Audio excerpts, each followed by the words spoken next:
तो वेलकम साथियों, कैसे हैं आप सभी लोग। आई होप आप सब लोग बढ़िया होंगे, अपनी अपनी लाइफ में मस्ती कर रहे होंगे, साथ में थोड़ी बहुत पढ़ाई को भी देख रहे होंगे। तो आज जो है वो हम करने वाले हैं हमारे न्यूटन का फर्स्ट लॉ। लेकिन वैसे न्यूटन का फर्स्ट लॉ नहीं करेंगे। अब सबसे पहले हम जानेंगे न्यूटन के फर्स्ट लॉ जो है, मतलब जो आइजैक न्यूटन थे, हमारे जो सर आइजैक न्यूटन थे, उन्होंने जिसकी ऑब्जर्वेशन को स्टडी करके, जिनके जो नोट्स थे, जो ऑब्जर्वेशन थी, उनको स्टडी करके फॉर्मुलाइज करके जो अपने जो है वो लॉस दिए थे, हम सबसे पहले उनकी ऑब्जर्वेशन, उनके एक्सपेरिमेंट के बारे में जानेंगे। फिर न्यूटन के फर्स्ट लॉ के बारे में जानेंगे। फिर न्यूटन के फर्स्ट लॉ के अंदर जो इनर्शिया बताया गया है उसके बारे में जानेंगे और उसके टाइप्स के बारे में जानेंगे। सो आई होप आप लोगों को आज का जो भी हम करने वाले हैं सब क्लियर हो गया है। सबसे पहले हम गैलीलियो गैलीलाई, जो एक बहुत बड़े साइंटिस्ट थे, जिनकी ऑब्जर्वेशन को सर आइजैक न्यूटन ने पढ़ा था, उसे फॉर्मुलाइज किया था, उस पर थोड़ी सी और रिसर्च करके जो है वो अपना जो है वो फाइनल प्रोडक्ट दिया था, अपना फाइनल लॉ दिया था। आज हम सबसे पहले उनके एक्सपेरिमेंट के बारे में जानेंगे, उसके बाद हम आइजैक न्यूटन के द्वारा दिए गए फर्स्ट लॉ को पढ़ेंगे। दोनों के आपस में रिलेशन समझेंगे। आपको काफ़ी सारी चीज़ें जो है वो नोटिस होगी। अपना दिमाग जो है बिल्कुल खुला रखिए, कॉन्सेंट्रेशन यहाँ पे रखिए, और चलिए फिर इससे फटाफट से शुरू करते हैं।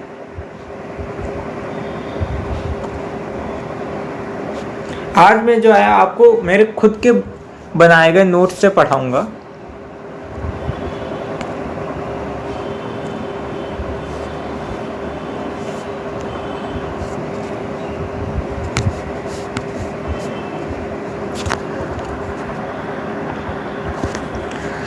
तो आज सबसे पहले देखिए गैलीलियो गैलीलाइज एक्सपेरिमेंट। ये वही बड़े साइंटिस्ट हैं जिनके जो ऑब्जर्वेशंस हैं उन्हें न्यूटन ने पढ़ा था और अपना लॉ दिया था। अब इन्होंने जो है वो एक्सपेरिमेंट्स किए थे। अब क्या क्या एक्सपेरिमेंट किए थे उसे हम अपनी थोड़ी बहुत भाषा के अंदर ट्रांसलेट करके और समझने की कोशिश करते हैं। अब उन्होंने क्या किया, सबसे पहले दो इंक्लाइंड प्लेन ले लिए। इंक्लाइंड प्लेन मतलब पता है कैसे लिए? ऐसे। कैसे ले लिए? ऐसे, यूं लेटा हुआ जो एक प्लेन होता है ना, इसे इंक्लाइंड प्लेन कहते हैं। इंक्लाइंड मतलब लेटा हुआ, इस तरह का प्लेन। उन्होंने क्या ले लिया? ऐसे। ऐसे दो इंक्लाइंड प्लेन ले लिए, ठीक है। अब यहाँ पे जो ये इंक्लाइंड प्लेन लिए इन्होंने, देखिए ये कुछ इस तरह से इन्होंने क्या लिए? इंक्लाइंड प्लेन्स लिए, ठीक है। अब यहाँ पे जो एंगल है उसे मैंने थीटा से इस तरह से रिप्रेजेंट किया है। हो सकता है आपके लिए नया हो तो कोई दिक्कत नहीं है। अभी आप ये खाली याद रख लीजिए, एंगल को मैंने यहाँ पे इस ओ से रिप्रेजेंट किया है। तो मैंने जो इसे, अब यहाँ पे उन्होंने क्या किया, सबसे पहला दो ऐसे इंक्लाइन प्लेन लिए जिनके बीच ये जो थीटा है, यानी कि जो एंगल है इन दोनों इंक्लाइन प्लेन्स का, मतलब एक इधर इस तरह से और एक इधर इस तरह से, ये एंगल सेम था। जो हाइट थी, जैसे ये इंक्लाइन प्लेन है, इसकी ये सरफेस है और ये हाइट है। ये क्या है? ये हाइट है। तो ये जो हाइट थी वो हाइट दोनों साइड की सेम हो। ये जो है, ये जो दो हाथ आप देख रहे हो मेरे, ये और ये जो डिस्टेंस है ये सेम हो, और बीच का जो एंगल है वो भी सेम हो इनका। इस तरह से जो है वो इन्होंने दो इंक्लाइंड प्लेन्स लिए। अब क्या किया इन्होंने? इन्होंने एक बॉल ली। इन्होंने क्या ली? एक बॉल ली, गेंद ली, ठीक है। अब इस बॉल को क्या किया? इस बॉल को इधर रख दिया। इस बॉल को इधर रख के इतना सा हाथ क्यों कर दिया? उज, ऐसे कर दिया। देखो ये ली और उज, यहाँ पे बॉल रखी और उज। अब ये जो बॉल थी ये यहाँ पे आई, यहाँ पे आई, यहाँ पे आई, यहाँ पे आई, यहाँ पे आई, यहाँ पे आई। ऐसा इन्होंने 2-3 बार किया और इन्होंने कोई चीज ऑब्जर्व किया। अब क्या ऑब्जर्व किया जरा देखते हैं। तो इन्होंने देखा ये जो बॉल है, ये जो बॉल है ये नीचे जाती है और वापस जिस हाइट से मैंने इसे छोड़ा था, ये बात बहुत ध्यान से सुनना, जिस हाइट से इधर मैंने इसे छोड़ा था ये उसी हाइट पे आके रुक जाती है। इधर से जाती है और इधर इस हाइट पे आके रुक जाती है। ये जो हाइट है ये सेम हाइट को अटेन करने की कोशिश करती है, सेम हाइट पे आके रुक जाती है। अब इन्होंने ऐसा देखा, ठीक है। अब इन्होंने कुछ और किया।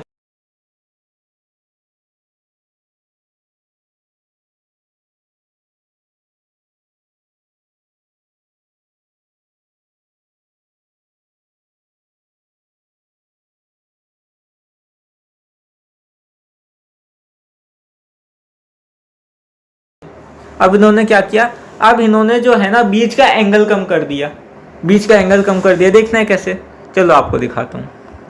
देखो कुछ इस तरह से। अब इधर देखो, ये जो एंगल था ये ज़्यादा था, ये कम था, और जो डिस्टेंस था ना, जैसे ये था, ये इधर तो डिस्टेंस सेम था, अब इसे थोड़ा इस तरह से कर दिया। अब इसे क्या कर दिया, थोड़ा इस तरह से कर दिया। अब जब इस तरह से कर दिया तो आप देखो इधर से बॉल आएगी। अब हिसाब से जब इसे इस तरह से कर दिया तो फिर इधर से जब बॉल आएगी, देखो कुछ इस तरह से कर दिया, तो जब इधर से बॉल आएगी तो इधर से बॉल आके और फिर इसको यूं यूं यूं चले जाना चाहिए। इसको जो है वो सेम हाइट तक नहीं जाना चाहिए, क्योंकि ये इधर से तो कम डिस्टेंस ट्रेवल करके आई, तो इसे इधर ही कहीं डिस्टेंस जहाँ पे इसका पूरा हो जाता है रुक जाना चाहिए। लेकिन नहीं, ये रुकती नहीं है, ये वापस अपनी जो है वो सेम हाइट को अटेन करने की कोशिश करती है।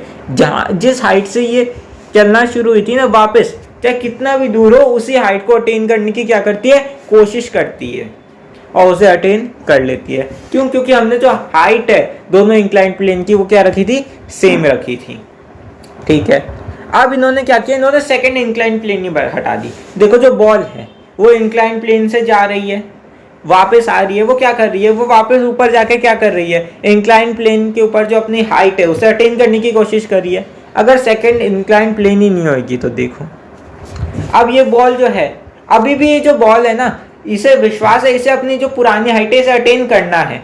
अब यहाँ से गिरा दिया, अब इसके बाद वापस ऊपर जाने का तो कोई साधन है नहीं, तो वो क्या है, ये जो बॉल है ये सीधा सीधा सीधा सीधा चलती चली जाएगी, ये सीधा सीधा सीधा सीधा चलती चली जाएगी जब तक इसके ऊपर कोई आउटर एक्सटर्नल फोर्स नहीं लगता।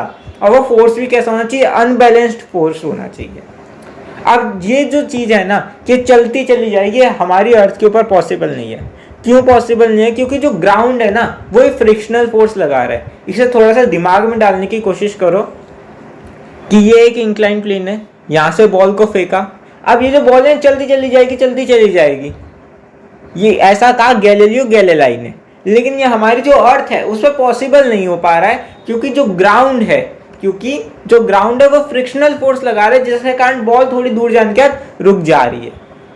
और लेकिन अगर ये जो फ्रिक्शनल फोर्स है नहीं होता तो जो बॉल है वो चलती चली जाती। अब यहाँ पे जो फ्रिक्शनल फोर्स है वो किसका काम कर रहा है, वो एक्सटर्नल फोर्स का काम कर रहा है, वो उसे रोक रहा है। हमने फोर्स की डेफिनेशन में पढ़ा है कि फोर्स क्या होता है, फोर्स एक जो है ना वो फिजिकल एजेंट होता है, एक्सटर्नल एजेंट होता है, जो कि जो ऑब्जेक्ट है उसकी स्टेट को चेंज करने की कोशिश करता है। अगर वो मोशन में है उसे रेस्ट में लाने की कोशिश करता है, उसे रेस्ट से मोशन में लाने की कोशिश करता है, उसकी स्पीड इंक्रीज करने की कोशिश करता है, और भी बहुत सारी कोशिश करता है। तो ये जो फ्रिक्शनल फोर्स है ना जो जमीन लगा रही है, उससे क्या होगा, बॉल की स्पीड कम होती क्या होगी, एक टाइम पर बॉल रुक जाएगी। लेकिन अगर ये फ्रिक्शनल फोर्स नहीं होता तो ये नहीं रुकती। अगर ये फ्रिक्शनल फोर्स नहीं होता तो क्या, ये बॉल नहीं रुकती।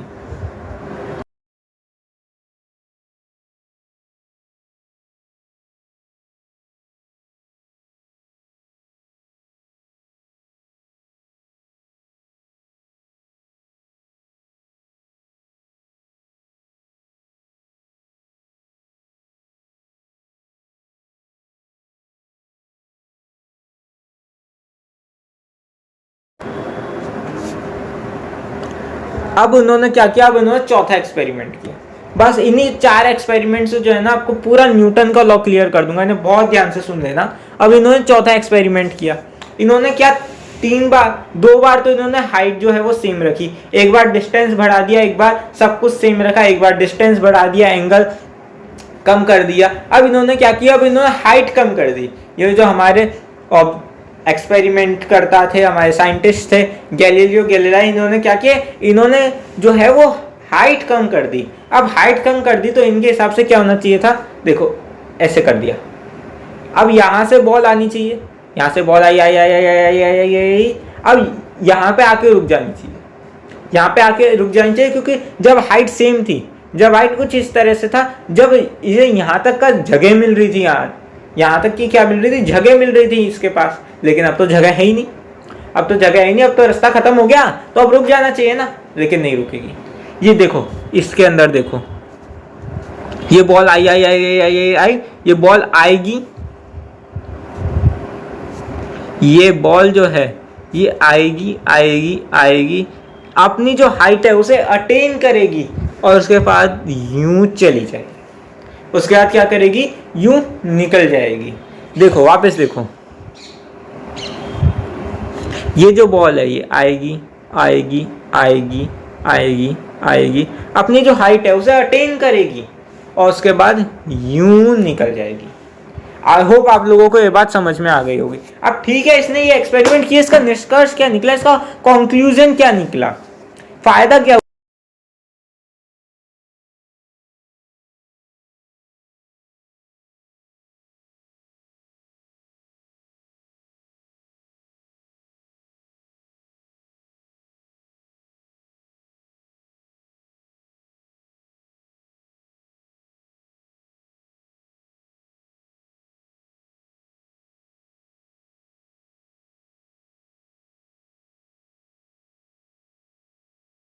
हुआ एक्सपेरिमेंट करने का, चलिए देखते हैं। अब ये जो एक्सपेरिमेंट है आई होप आप लोगों को समझ में आ गए होंगे। अब मैं आपको एक एक करके इसके जो कंक्लूजन्स है इसके बारे में बताता हूँ।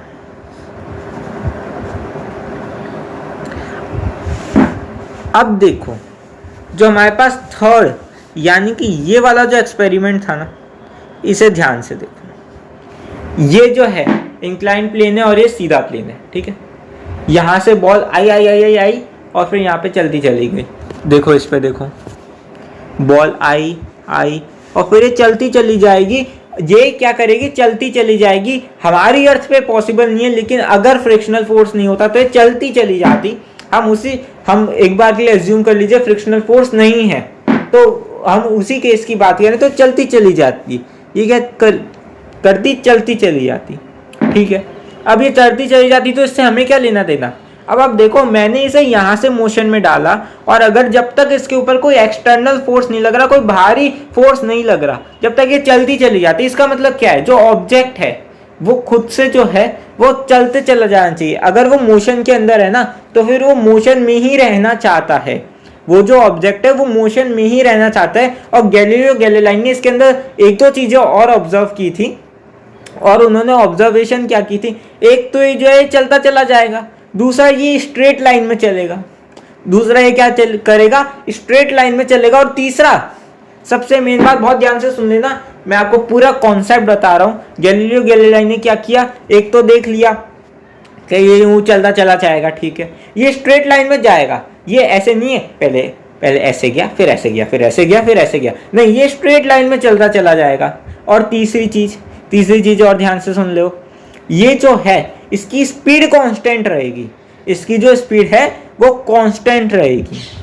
ये यहाँ से आया तो ये जो स्पीड है, ये जो चलने की स्पीड है कांस्टेंट रहेगी जब तक कोई एक्सटर्नल फोर्स जो है वो इसके ऊपर अप्लाइड नहीं होता।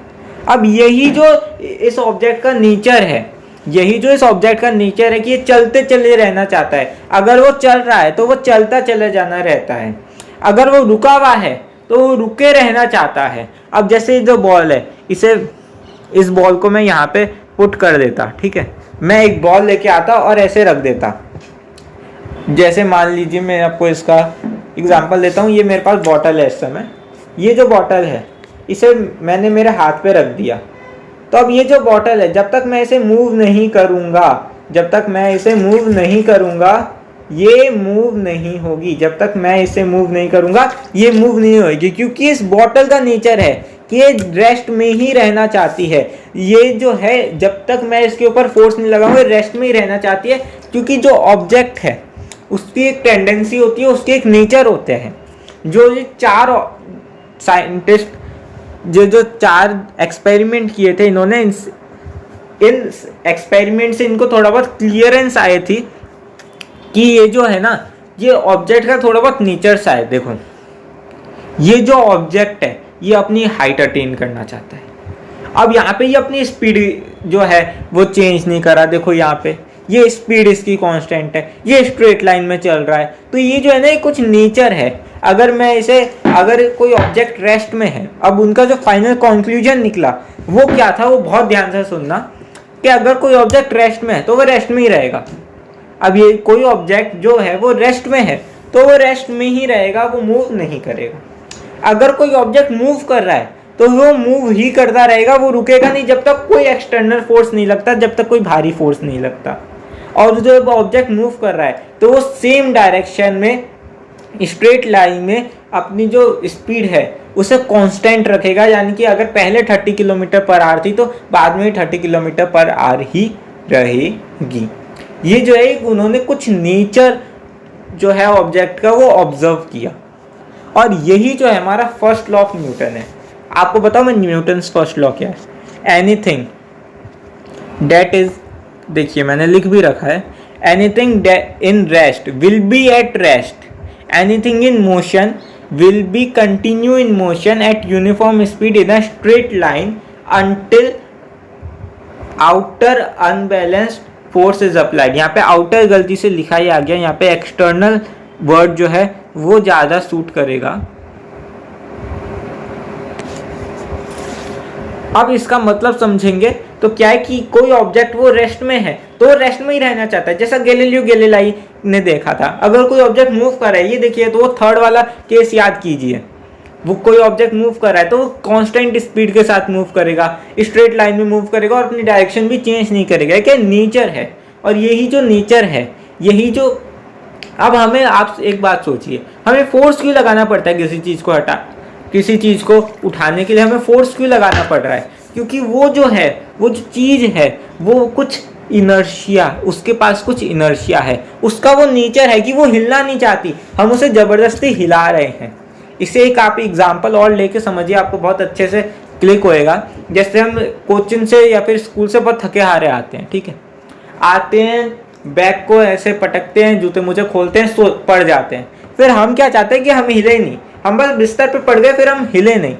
ये जो इनर्शिया है ना, ये भी वही होता है कि ऑब्जेक्ट अगर जो है वो रेस्ट पे है तो वो रेस्ट पे ही रहना चाहता है, फिर वो हिलना नहीं चाहता, लेकिन हम जो है वो हमारी शक्ति का, हमारे फोर्स का यूज करके उसे हिला देते हैं। ठीक है, अब ये डिपेंड करता है कि किस ऑब्जेक्ट के पास कितना इनर्शिया है उसके मास पे। अगर किसी ऑब्जेक्ट का मास कम है, उसका जो वेट है वो कम है, तो उसका इनर्शिया भी कम होगा। जैसे बॉटल है, मैं इसे इजीली हिला सकता हूँ। अब मुझे एक बात बताओ, ये जो मेरे पीछे दीवार है, क्या मैं इसे हिला सकता हूँ? नहीं हिला सकता। फोर्स तो मैं इस पर भी अप्लाई कर रहा हूँ, इसे क्यों नहीं हिला पा रहा? क्योंकि इसका जो वेट है वो ज़्यादा है, और जब इसका वेट ज़्यादा है तो इसके पास जो इनर्शिया है वो भी क्या है? ज़्यादा है। इनर्शिया क्या होता है? Tendency of object, nature of object, कि वो जो है वो जिस स्टेट में उसे वैसे ही छोड़ दो। जैसे हमारा होता है ना, हम आके पड़ गए तो बस हम पड़े रहना चाहते हैं, हम जैसे वैसे हमें छोड़ दो। कुछ होते हैं टॉपर्स, मैं तो नहीं हूँ लेकिन मैंने देखा है कि उधर पढ़ रहे हैं ना तो बस वो पढ़ते ही रहेंगे, 3-4-5 घंटे तक वो पढ़ते ही रहेंगे, उन्हें कोई डिस्टर्ब ना करो, वो बस पढ़ते ही रहना चाहते हैं। तो ये जो उनका टेंडेंसी है, ये जो उनका नेचर है, यही है इनर्शिया। यही है इनर्शिया कि जब मैं बोतल जो है उसे हिला रहा हूँ तो मुझे फोर्स लगाना पड़ रहा है। बोतल जो है वो रेजिस्ट कर रही है, वो नहीं चाहती कि मैं उसे उठाऊं, वो तो चाहती है कि मैं जैसे पड़ी हूँ मैं वैसे मैं पड़ी रहूं, लेकिन उसका वेट बहुत कम है, उसका जो वेट है वो बहुत कम है, तो मैं उसे उठा पा रहा हूँ। आई होप आप लोगों को ये बात समझ आ गई होगी। अब देखते हैं, ये जो है ये मैंने लिखा है ऊपर वाली लाइन में, inertia is directly proportional to mass, यानी कि जो इनर्शिया है, अब आई होप आप लोगों को ये क्लियर हो गया इनर्शिया क्या होता है। वो डायरेक्टली प्रोपोर्शनल होता है मास, यानी कि मास बढ़ेगा इनर्शिया भी बढ़ेगा, मास कम होएगा इनर्शिया भी कम होएगा। अगर मैं इस बॉटल को उठाऊं, इसका मास कम है, इसका इनर्शिया भी कम है। इस दीवार का मास ज़्यादा है, इसका इनर्शिया भी ज़्यादा है। मैं मेरा पेंसिल बॉक्स उठाऊं तो इसका मास और भी कम है, तो इसका इनर्शिया क्या है? और भी कम है। अब हम एक क्या बोलते हैं देख लेते हैं कि इनर्शिया होते कितने तरह के हैं, उसके बाद जो है वो मैं आपको इस लेक्चर को ख़त्म करते हैं। अब देखते हैं इनर्शिया होते कितने तरह के। तो इनर्शिया बेसिकली 3 तरह के होते हैं, inertia of rest, inertia of motion और इनर्शिया ऑफ डायरेक्शन। क्या क्या होते हैं ये? तो अब देखो, इनर्शिया ऑफ रेस्ट का मतलब क्या है कि कोई भी ऑब्जेक्ट है वो मान लो रेस्ट स्टेट में, जैसे जो पेंसिल बॉक्स है ये रेस्ट स्टेट में, तो अब ये जो है ये रेस्ट में ही रहना चाहता है। अब ये जो पेंसिल बॉक्स है रेस्ट में ही रहना चाहता है, जब तक मैं उसके ऊपर फोर्स नहीं लगाऊंगा ये रेस्ट में ही रहेगा। ये क्या इनर्शिया ऑफ रेस्ट, कोई भी ऑब्जेक्ट है वो रेस्ट में है तो वो रेस्ट में ही रहना चाहता है। इनर्शिया ऑफ मोशन, अगर कोई ऑब्जेक्ट चल रहा है, जैसे जो टॉपर्स होते हैं ना, पढ़ते रहते हैं 3-4-5 घंटे तक, वो पढ़ रहे हैं तो वो पढ़ना ही चाहते हैं, वो पढ़ते ही रहना चाहते हैं 4-5-6 घंटे तक, वो भी उनका शरीर थक जाता है, नहीं तो उनका बस चले तो वो जिंदगी भर ही पढ़ते रहें। तो वो क्या है, वो इनर्शिया ऑफ मोशन है कि अगर कोई ऑब्जेक्ट चल रहा है ना तो वो चलते ही रहना चाहता है। और वो कैसे चलना चाहता है, वो स्ट्रेट लाइन में कांस्टेंट स्पीड और सेम डायरेक्शन के अंदर जो है वो चलता रहेगा। ये होता है इनर्शिया ऑफ मोशन। और एक होता है इनर्शिया ऑफ डायरेक्शन, यानी कि मैं जिस डायरेक्शन में जा रहा हूँ मुझे उसी डायरेक्शन में जाना है, मुझे डायरेक्शन चेंज नहीं करनी। मैं जिस डायरेक्शन में जा रहा हूँ मुझे उसी डायरेक्शन में जाना है, मुझे डायरेक्शन चेंज नहीं करनी। जैसे अभी आप 1-2 साल बाद का अज्यूम कर लीजिए, जैसे अभी आप लोग 9th के अंदर हैं, तो ऐसा अज्यूम कर लीजिए कि 10th है। 10th के अंदर हमारे नॉर्मल इंडियन परिवारों में होता है, मेरे साथ तो खैर नहीं हो रहा, मैं ऑलरेडी सेलेक्ट करके बैठा हूँ कि किसी को करनी ड्राइंग है, उसके पेरेंट्स चाहते हैं कि वो इंजीनियरिंग करे, ठीक है, किसी को करनी ड्राइंग है और वो उसके पेरेंट्स चाहते हैं कि वो इंजीनियरिंग करे। तो अब वो जो बंदा है वो क्या चाहेगा कि वो जो ड्राइंग की डायरेक्शन में जा रहा है ना, वो उसी ड्राइंग की डायरेक्शन में जाना चाहेगा, वो इनर्शिया की जो इंजीनियरिंग है उसकी डायरेक्शन में नहीं जाना चाहेगा। इसी चीज़ से आप इनर्शिया ऑफ डायरेक्शन को रिलेट करें कि जिस डायरेक्शन में जा रहे हैं उसे उसी डायरेक्शन में जाते रहना है, उससे अपनी जो डायरेक्शन है वो चेंज नहीं करनी है। आई होप आपको इतनी सारी कथा जो आपके दिमाग में स्टोर हो गई होगी, एक बार फटाफट से समराइज करके और फिर इस जो लेक्चर है इसका ख़त्म करते हैं। गैलीलियो गैलीलाई कौन थे? गैलीलियो गैलीलाई, ये गैलीलियो गैलीलाई थे एक बहुत ही बड़े साइंटिस्ट जिनकी जो ऑब्जर्वेशन है उनके बल पे न्यूटन ने उसके ऊपर थोड़ी और एक्सपेरिमेंट करके उसे फॉर्मुलाइज करके जो है वो अपने रूल्स बनाए थे, अपने लॉज बनाए थे। इन्होंने जो है एक्सपेरिमेंट किया, इन्होंने 2 इंक्लाइन प्लेन लिए, ठीक है। अब सबसे पहले क्या किया, एंगल, हाइट, डिस्टेंस सब सेम रखा और एक बॉल को जो है ऊपर से नीचे छोड़ा। अब जब ऊपर से नीचे छोड़ा तो बॉल क्या गई, वो उसने जो है ना वो अपनी जो हाइट है उसे अटेन कर लिया। वो जो बॉल थी उसने अपनी हाइट को अटेन किया और फिर वो रुक गई। फिर उसने सेकेंडली क्या किया, उसने वो डिस्टेंस से बढ़ा दिया। अब इधर देखो, इधर डिस्टेंस सेम था तो उसे लगा कि बॉल ने जो है ना वो शायद सेम डिस्टेंस ट्रेवल करके फिर वो रुक गई होगी। इन्होंने क्या किया, इधर डिस्टेंस बढ़ा दिया, लेकिन नहीं, तो भी उसने जो है वो अपनी सेम हाइट को अटेन करने के बाद ही रुकी, वो बीच में नहीं रुकी, जबकि उसे जो डिस्टेंस है वो ज़्यादा ट्रेवल करना पड़ रहा है। तीसरे में उन्होंने क्या किया, इंक्लाइन प्लेन को ही हटा दिया। तो अभी तो हमारे पास जो है वो फ्रिक्शन है, इसलिए हमारे रियल अर्थ के अंदर काम नहीं कर सकता, लेकिन फ्रिक्शनल जो है वो क्या है, एक्सटर्नल फोर्स है एक। बिना उस एक्सटर्नल फोर्स के वो जो बॉल है वो चलती चली जाती, नहीं रुकती। ये उन्होंने किया तीसरा एक्सपेरिमेंट और ये था उसका रिजल्ट। चौथा किया कि हाइट को कम कर दिया, तो बॉल इस तरह से कर दिया, हाइट को थोड़ा कम कर देते हैं तो बॉल आई, ठीक है, बॉल आई, इधर से चढ़ी, फिर अपनी हाइट को अटेन करने के लिए उई आ, इसके अंदर देखो बॉल आई, अब यहाँ पे आके उसे रुक जाना चाहिए, लेकिन नहीं, उसने अपनी ऊपर और थोड़ी सी ऊपर गई, अपनी हाइट को अटेन किया और उसके बाद बेचारी नीचे आ गई। तो आई होप आप लोगों को ये जो बातें हैं ये क्लियर हो गई होंगी। So thank you so much for watching. अगर आप लोगों को कुछ भी डाउट्स हो तो प्लीज़ आप कमेंट सेक्शन के अंदर आराम से कर सकते हैं, और अगर आपको ये वीडियो अच्छी लगी हो तो लाइक करें, अगर अच्छी नहीं लगी हो तो कमेंट करें, मैं और अपने अंदर जो है वो इम्प्रूवमेंट करने की कोशिश करूँगा।